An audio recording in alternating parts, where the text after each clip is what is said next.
Assalamu alaikum students, hope you are fine and well. According to today's lesson planner, we are going to continue our exercise E on page number 72. After completing this exercise E and F on page number 72 and 73, we will move towards the book and we will read the poem. Let's start from exercise E, learning about language.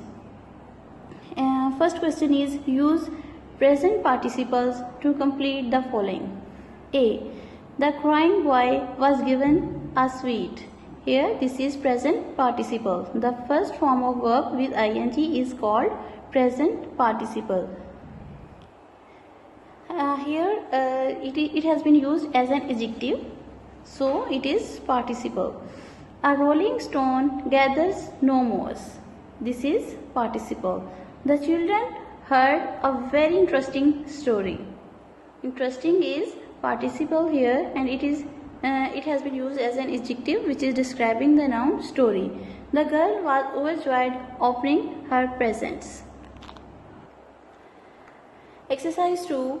Change the voice of these sentences as instructed in the brackets. First two sentences will be changed into passive voice and the second two sentences will be changed into active voice. The first one is, the hunter killed the bear.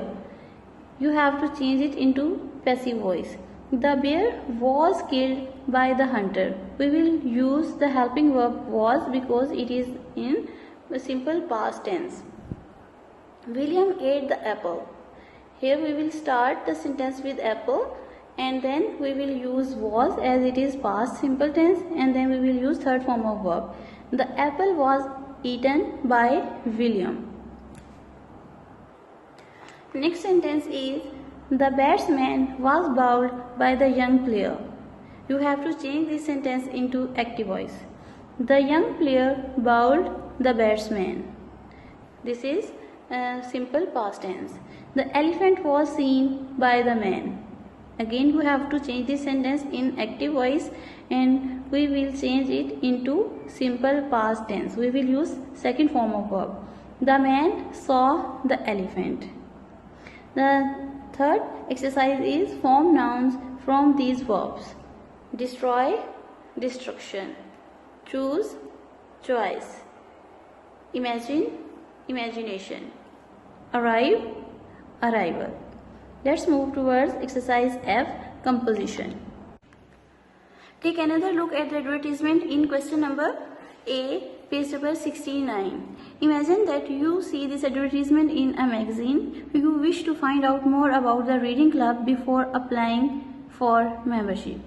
Write a letter to Lisa Little asking for information. Some questions to ask. You will ask about the members, their range, number and their language level. And then you will ask about the place where it is located, and then you will ask about the time and dates of the course, and then you will ask about the books, whether you will buy or you will borrow.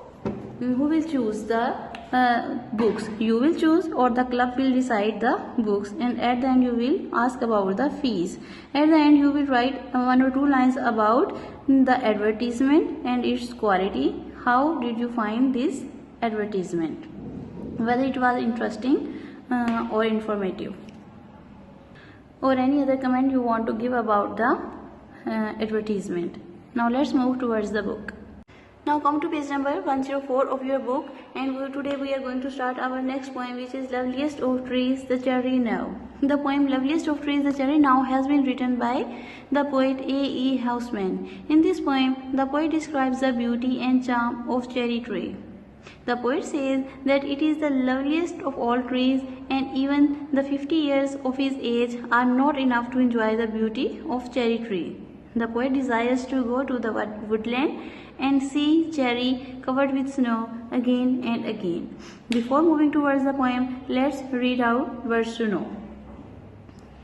Here it is: bough, a large branch of a tree; Easter rite, the 40 days of the Christian festival of Easter; 70 a phrase that was often used to mean 70 years, which was the expected lifespan of a person.